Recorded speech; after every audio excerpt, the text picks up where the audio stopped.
I got a phone too. Should I go on Instagram? I don't see why not. Don't see why not. That's what I should have had set up. All right. Enlightened business.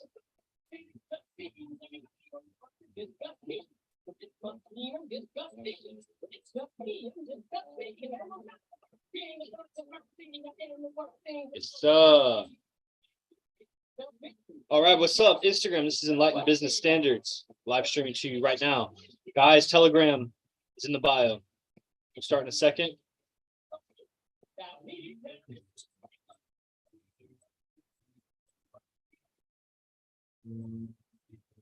So empty without me.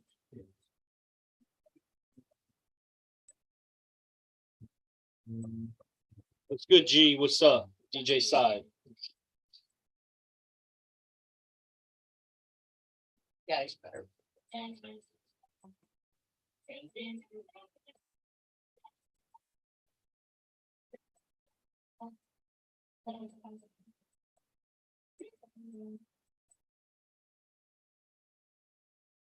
Okay, we record. What's up, everybody, for this special episode of Enlightened Masculinity, coming to you Monday afternoon, 5 p.m. from where is it? San Jose, California. So Pacific Standard Time. These recordings get posted on all the platforms, the podcast platforms. So like it, share it, leave a comment. I'm Yogi Chris, PhD, founder of Ninth Limb Yoga, captain of IMC Nation. Here at IMC Base 1, the first base of IMC Nation. There's 5 now and counting. And we're already looking at property to actually buy property now instead of just renting everywhere, which we have 1 property owned. 1 of the 5 is owned. And then not to just give you all the business of it, but this talk is about business standards. So podcast overall about spirituality, masculinity, and business is a masculine endeavor. Putting yourself out there, doing the outreach, selling, and delivering product, that's a masculine endeavor. So enlightened masculinity, enlightened business standards. Every man should be in business for himself, have some control of his income. Doesn't mean you can't start in other positions. I mean, there's lots of videos and speakers out there that talk about, you know, if you've never heard me say about minimum wage, like originally minimum wage was a racist act of the workers, the laborers, and the union workers, basically in New England, where the Southern laborers, Black predominantly, could afford to drive all the way to New England and then undercut all of the New England laborers because their cost of living was so much higher living in the city, and they were union workers and trying to raise their wages. So the Southern workers would go up and outbid them, could do the work for cheaper, do the work and drive all the way back to the South. And so the union workers insisted you have to have a minimum wage. So they would raise the wage, and then at that wage, it was no longer competitive because if the employer had to pay that much anyway, then you know what I mean? So that minimum wage actually was to block out the Blacks of the South. And, you know, now it's in a position where, you know, young, I'm not saying like child labor or whatever, but let's say, I mean, I was working for my dad when I was 10 years old. I mean, chores, and I started mowing the lawn at like 12 or something, and then heavier yard work, chopping wood and cutting down when we had a little bit of land. I mowed neighbors' lawns or whatever. So, you know, I eventually worked at a gun range or something when I was 15, was like my first outside job. And I don't know what minimum wage was at that time, but I think it was like, at that time it was like 5 or something. yeah, But what I'm saying is that, you know, a kid or a less than intelligent adult, or, you know, an immigrant or whatever, can get some kind of job below minimum wage and acquire the skills. Let's say an immigrant doesn't speak the language well, but can mop the floors. And while they're making some income, and you don't need to pay a floor mopper that much, they should, I mean, if there's enough people vying for that job. If it's so rare, there's nobody around that can do it, but it has to get done and you don't want to do it, then that's supply and demand. There's a demand for it, there's not enough supply, so the price goes up.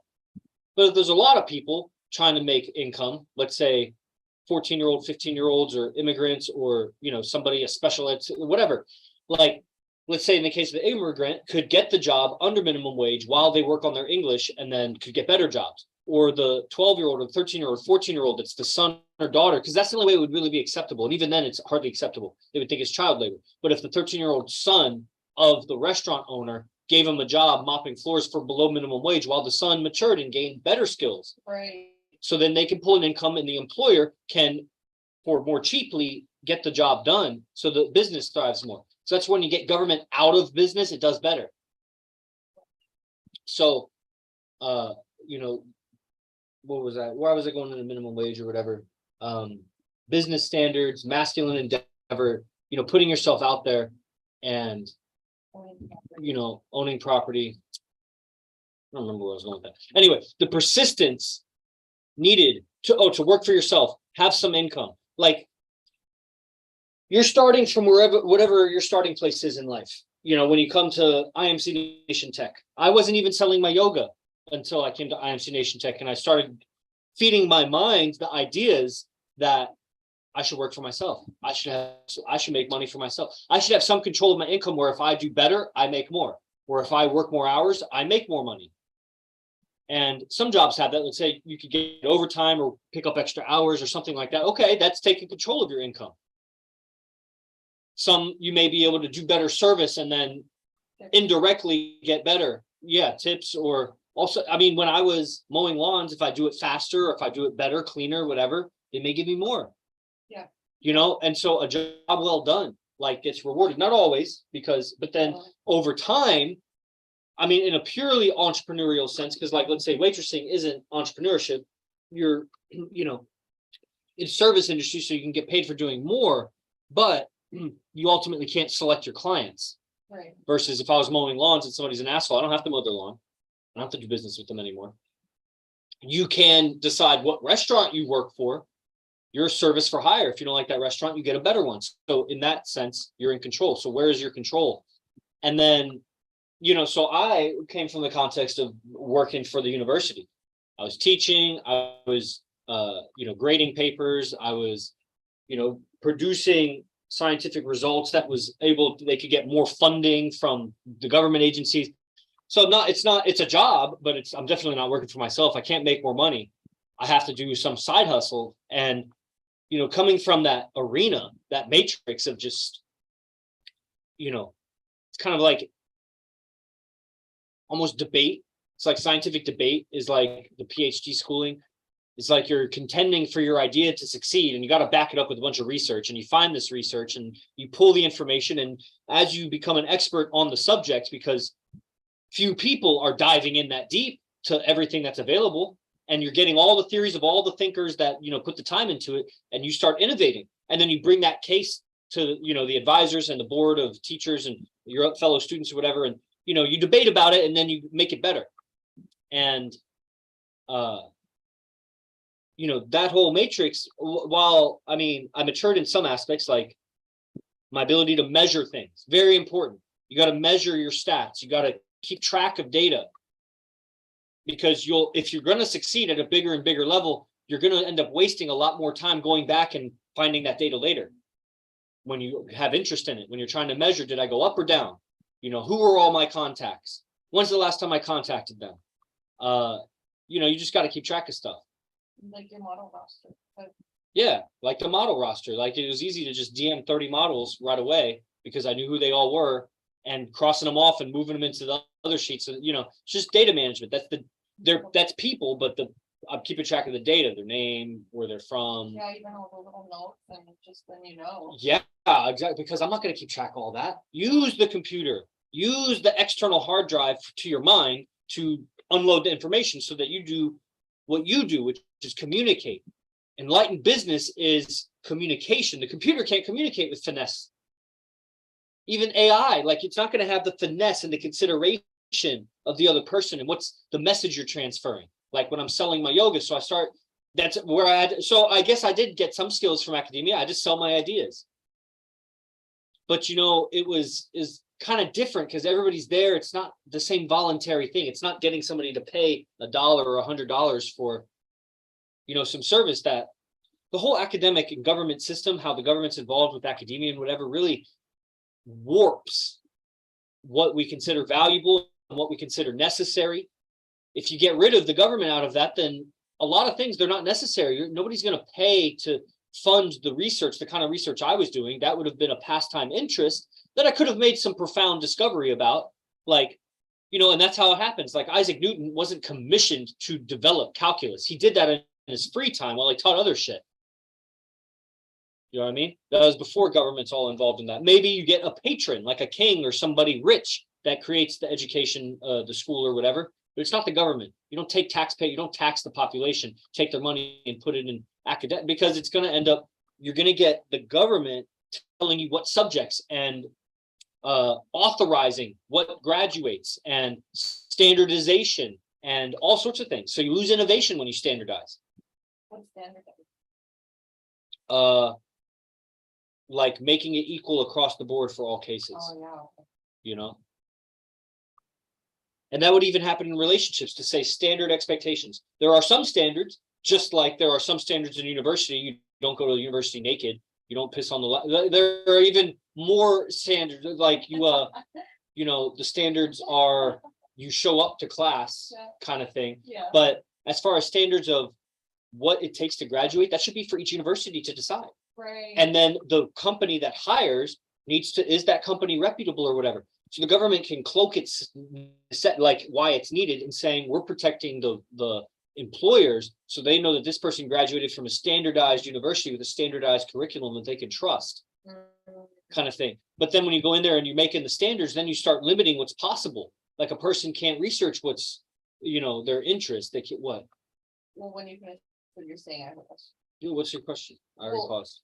Well, no, because what you're saying still is valid, but after that, I was gonna say, well, what about like corporations that have like the same restaurant, like 100 billion times over the whole nationwide, and it's got the same standards? Yeah, but that's not a government. That's a corporation. Oh, That's a I see. company. Okay. Yeah, I can have Different for standards. something. Like if a bunch of ninth limb yoga teachers want to get certified through me, well, Yeah. I make a standard. Got it, Bikram got it, has got a standard. That's his Yeah. company.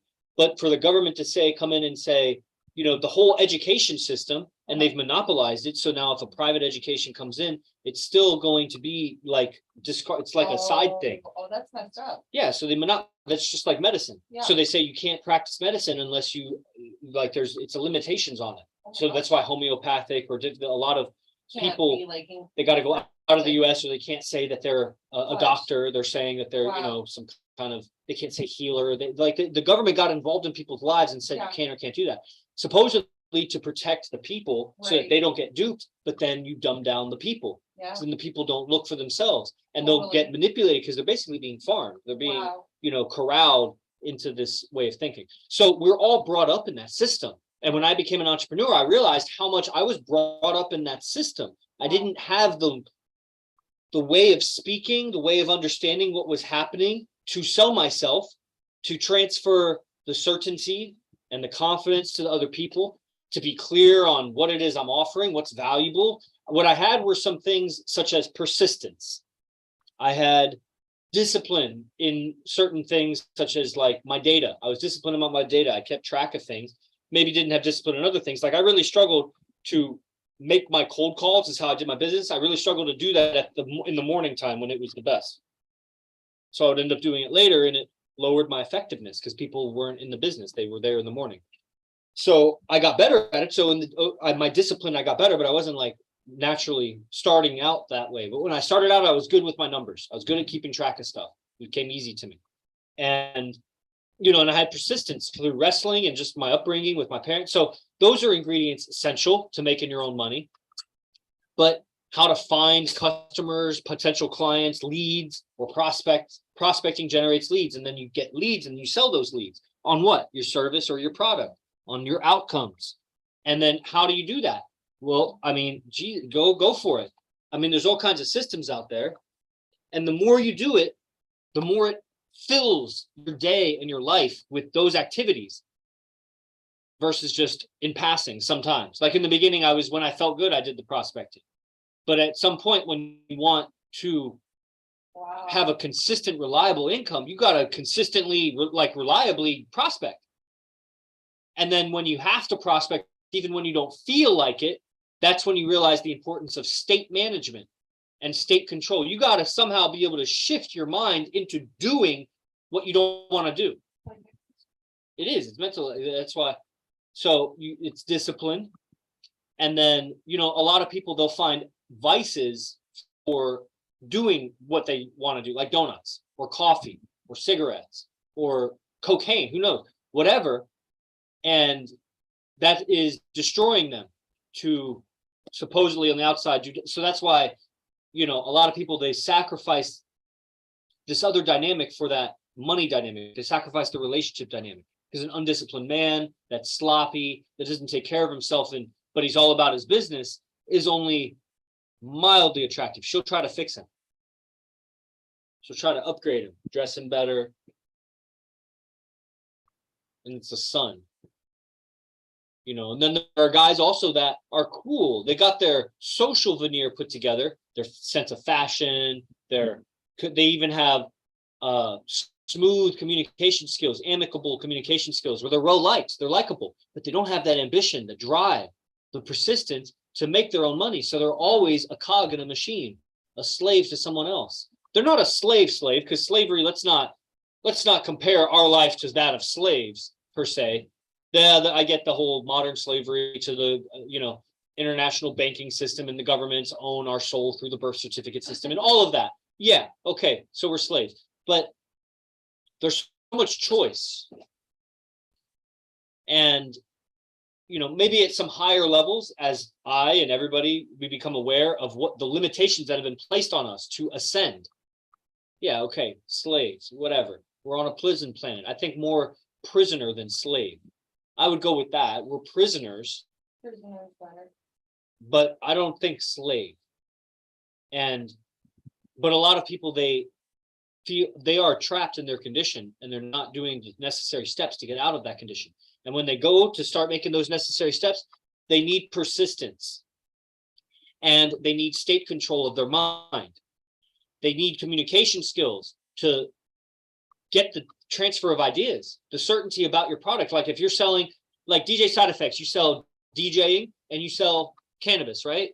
Cannabis products. Is it flower or some distilled product, some refined product, all of it? Okay, so you're selling to, who knows, dispensaries or to individuals? Okay, both. Retail spaces. Retail spaces? Yeah, dispensaries. So big sell. Okay, so then there's probably some prospecting involved with that. I mean, New Mexico isn't the biggest state. For example, there are so many yoga studios in the United States. It'll blow your mind. Like as you look up just Albuquerque yoga, you'll come up with 50 yoga studios at least. And there are some that are on the fringe, like Pilates studios that offer yoga or something like that. And so I fully called all the yoga studios in like 25 states or something. Just the whole state, every major city in the state. And so maybe there's business for you. So there's an ambitiousness of prospecting. Now I know there's legality and all of that stuff. And then, and then getting an idea of, well, maybe I can modify my product so that it's more available to smaller retailers, bigger retailers, who knows, maybe exploring different avenues where that can go. Ultimately, it's also going to be selling the people and individuals, even the bigger retailers. It's an individual that you sell. And so where is the value? Are you getting value? Are you keeping them up to date on your innovations? How is your communication? New Mexico is a fairly beta state because of all the LGBTQ and everything there. They'll get real agitated if you talk too alpha to them. But there's a way to finesse that, to be alpha in your frame of mind and your leadership with I don't want to say softness, but it's a soft touch. There's something rounded about your voice and delivery that conveys a social aptitude, a social understanding. You mold yourself so that the person receives the certainty. And you don't lose yourself in that. And like I said, when you start to fill your day where all day, every day is business, you're doing your job, but then there's also the selling and the outreach and the marketing and everything. And you don't lose the truth and the essence of what you're doing for the sake of the sale, where you bend yourself so much and mold yourself so much that you lose your ethics and morals, or you lose your center. And you'll know that when you do like a full day of prospecting, you come home and you're like destabilized. You're like off your center. You get in a weird argument, or you're agitated or something. So you get more and more sensitive to how words affect you. Beta, of course, but we get affected by words. And as you become more sensitive to how words affect you, you get more sensitive to how your words are affecting. And that's all it is. Affect the person in a way that they want to open their wallets to your product and service, deliver it after the fact so that they want to do it again, and then raise your standards when you build your business so much that, like, man, you got to prioritize. You got to, like, need more money to service this individual or this, business, supply and demand. I'm in high supply, or I'm in high demand, not enough supply, so I got to raise my standards. And ultimately, you do business with people that you like. Now, you could do that from the get-go, and that's difficult because you're needing the money. And I don't have a problem swallowing my pride for the sake of the survival, because ultimately the victor is the one that just wins. It can be debated both ways. You have, as long as you don't dip. If you dip because you're compromising your integrity, then that's no good. What do you mean dip? Dip like you feel down, like you did something wrong. Versus if you feel like, I was going to say a predator. Like, imagine I'm a hyena, savage animal, although, it's matriarchal. So let's take a different one. I'm a wild dog, African wild dog. And we're going to kill some deer or something. And then out of nowhere, a lion comes and kills the deer. And it's like roaring at us. So it's getting the first bite and it's eating everything. And it's dry out and there's not a lot of deer. And we found this one. And so I'm just going to wait as a dog until the lion finishes eating, and then I'm going to eat. I don't got to be all prideful about it. Like, well, if I didn't get the kill, then I'm not going to eat.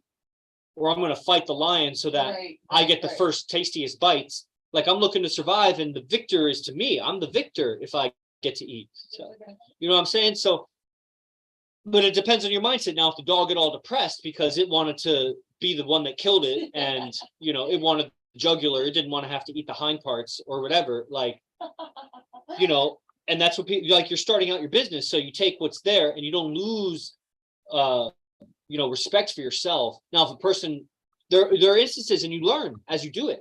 Like, there are instances where I went through with the business and I wish I hadn't, because of what the person said, and I wish I hadn't. Yeah. And then there are other times, like, it's also a mindset shift where it's like, well, just look at it like, ultimately we look back and we find a better way of communicating. Like, every communication that went wrong 6 months later, a year later, 10 years later, whatever, you look back and you're like, man, why did I say that? I would have said something different. And so it's the persistence. It's a real evolution. Now, the thing is the society is also evolving. It's not stationary. It's not stagnant. So you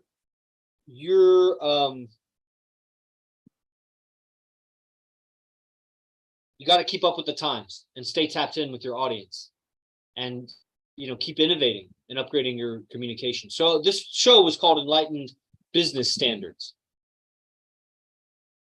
Are there any questions? I feel like there might be a question or comment looming in the audience.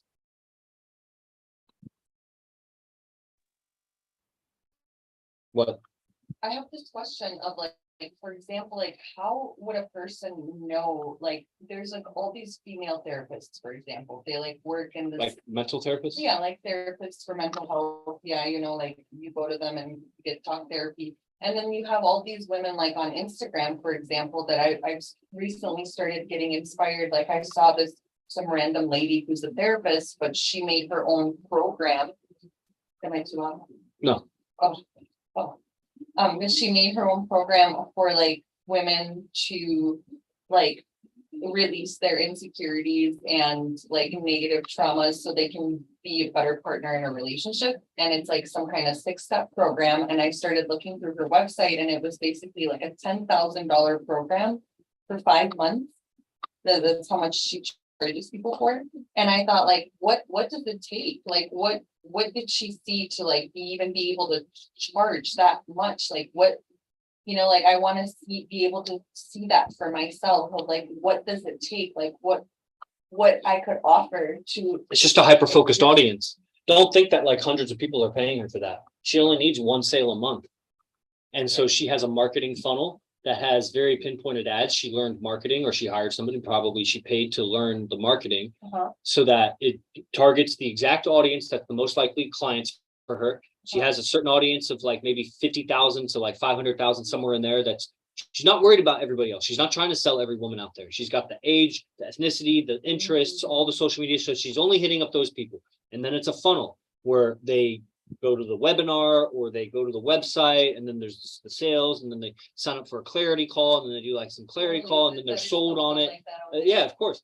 And so by weeding out, but targeting the right people, then weeding out the people that aren't ready, because I mean, out of 500,000 women that are the right ethnicity and everything, somebody's going through a really dramatic relationship ending right there that's willing to pay 10 grand for this thing. And that's all the business person needs. She believes on that, and in that knowing, it's not even like what she can offer, but in that one customer. Believes in, I don't know what you mean, believes in that Like, customer. Believes that customer is there to buy. Yeah. Well, the person didn't just make, like, this is a trend that happened in the last like 4 or 5 years. So people would, just the same way that you got a funnel and you marketed and you went to this thing revealing your, deeply insecure and traumatic relationship that you have with me, that you need to release traumas and everything that you just shared publicly. So about 3, 4, 5 years ago, there was this big wave of people that had funnels like that, but the funnel, and you still see them today, the funnel was teaching people how to make the funnels for their business.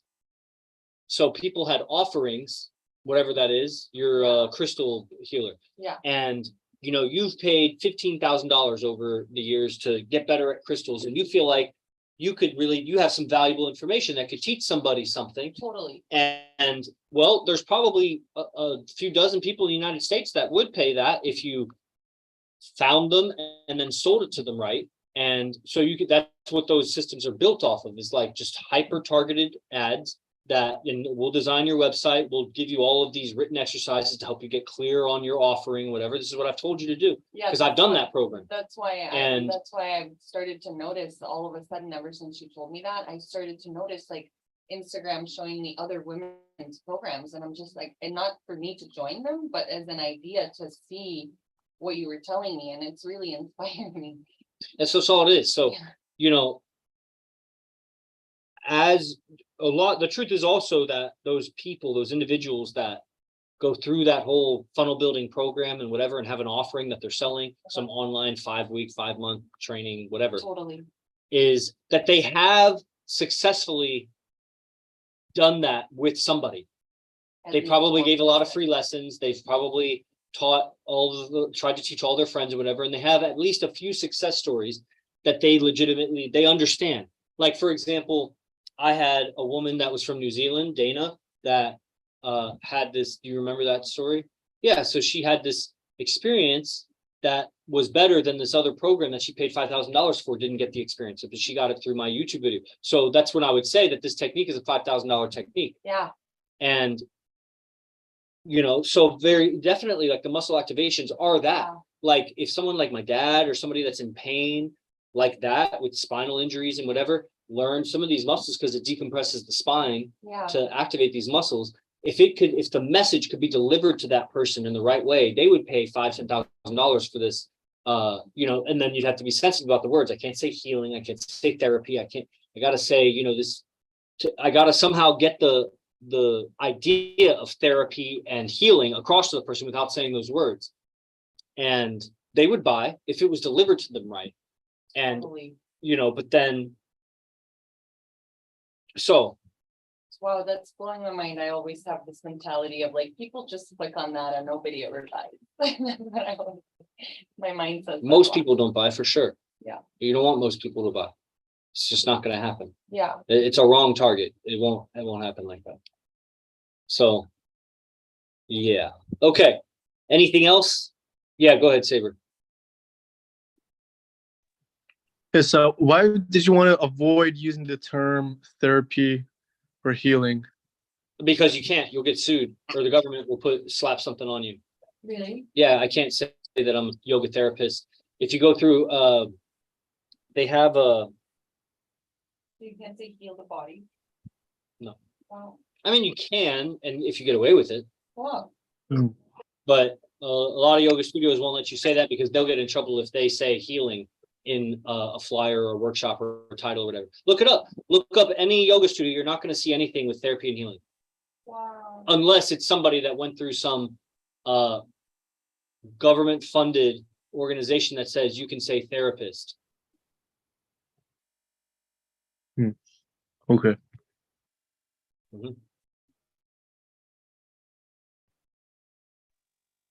I got a quick question. You were saying about the standardizing. Right. Yeah, go ahead. DJ Side. All right. So following up with people, when you're trying to kind of get past the doorman, I guess I'd say, like when you're calling and trying to get to the manager, to the Yeah, we call those the gatekeepers. The gatekeepers, yes. So to get past and to get kind of like to the decision maker. We want to get through the gatekeepers to the decision maker. Yes, exactly. So how would one go about kind of doing that with, I guess it's kind of, how did you do it is what I mean. Yeah, like value, positive energy, positive attitude, value, and enticement. So I got to give them value. I got to be in a good state of mind because ultimately they want to be like you. That, like, if you're selling cannabis, then you should be the happiest man alive because of your cannabis. Not because you're selling it, but because you use it. Like, you would be all about it.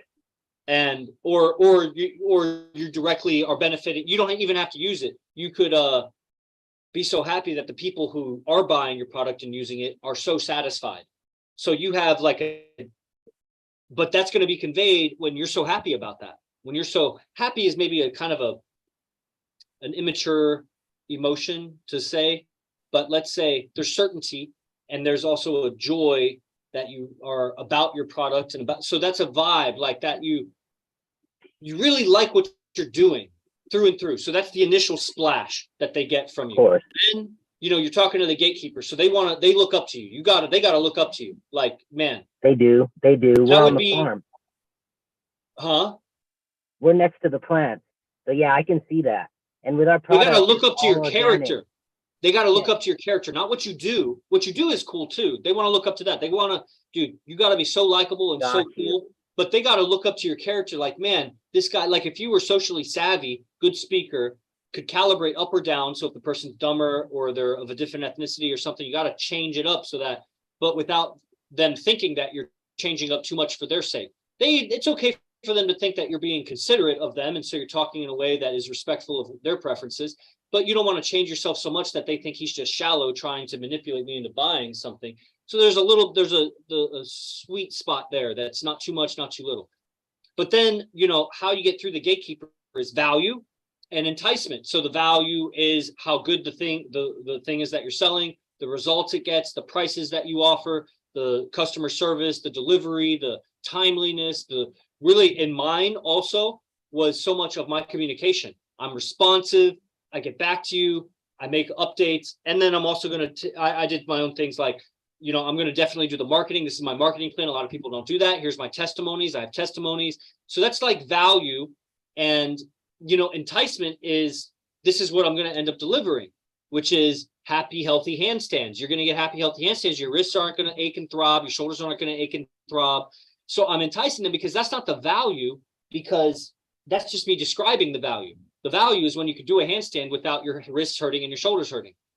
And so whatever your actual like ultimate end value product is, the value I would say, at the end with the cannabis, I guess it kind of goes, the cannabis, I don't really have a hard time, marketing and doing and this and that. It kind of does its thing.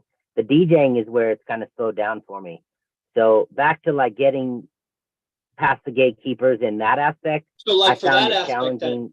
If it's like for DJing, then you need to know what they're lacking. So that's why I knew the handstands, the being able to do handstands healthy is like what they're lacking. So they may be lacking new and fresh beats. You research the best beats. You got all kinds of, you're in part of a few mastermind networks of beats, and we share beats. We all know each other's preferences. So I got the freshest, newest shit. My transitions are on point. Here's some testimonies of my work. I'm very versatile, whatever your genres. If I list the genre here, that means I'm a master of these genres. I'm not listing things that I'm casually aware of. Like, I know these things and I can transition in and out, and then those are just some things off the top of my head of value that the person may be lacking when they're hiring a DJ. And then of course, reliable. I'm responsive. I never go more than 24 hours without replying to a message, and any other things. Got you. Thank you. Thank you for that. Yeah, I hope that was helpful. It's what it comes down to what they're lacking. That's what, and the gatekeeper should be aware of what they're lacking. And if they're not, then you know, a lot of times I would use. It's been a while since I've called yoga studios, but I would do that here also in the sense that I'm dealing with individuals now. I'm not selling businesses, so the individual themselves is both the gatekeeper and the decision maker. So to get through to the part of them that is the decision maker, I got to get through the part of them that is the gatekeeper. And to get through the gatekeeper, I got to entice them with that value. I'm going to be asking questions. How's your relationships going? How's your business going? How do you feel in your communications? How's your social dynamics going? You know, what's that like? Does she know you want to be with multiple women? Have you been honest with her yet? Do you still live with her? Is that draining? How's the relationship with the kids? Do you feel connected with what they're going through? Or, you know, how do you feel about your state of mind? Are you on discipline? How's your body? You know, we don't sell fitness, but it's a state of mind. All of us are fit, but why is that? Because it's a state of mind. Each man can get himself fit. You don't need a coach. You need a mental coach. And so, you know, what we offer, and then I'm all, you know what I'm saying? So I do the reconnaissance with the gatekeeper, and they'll deliver me to the decision maker because it's over their pay grade, but they can tell that it's relevant and enticing.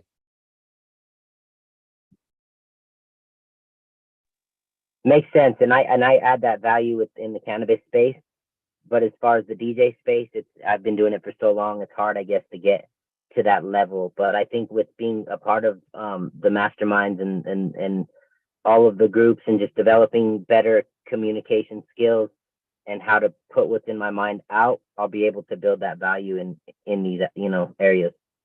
Yeah, and what comes to mind is lots of samples, lots of, you know, your SoundCloud, lots of, you know, this mix, that mix, this mix, that mix. You just put it out there, and lots of persistence. The person usually doesn't buy until the fifth to seventh sale, fifth to seventh contact. But you stay in contact like 12 times or whatever.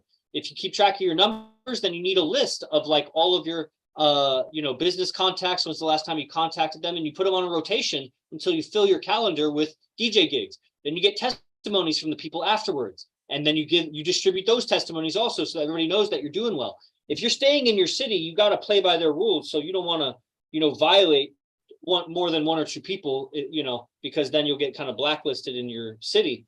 But you know, I've been doing a lot locally for a long time, so I kind of would like to move. That's kind of where I'm at with traveling and going to different spaces and different places, just to communicate and build that social dynamic. Yeah, so that's going to be all testimonies, samples, and prospecting. You need a lot of samples of your work. You need a lot of testimonies of the people you've worked with that you're good to work with, and then you got to hit the phones and be prospecting, and then build that roster. All right. Cool, everybody. Thank you for attending. I'm going to end this because I'm late for a massage.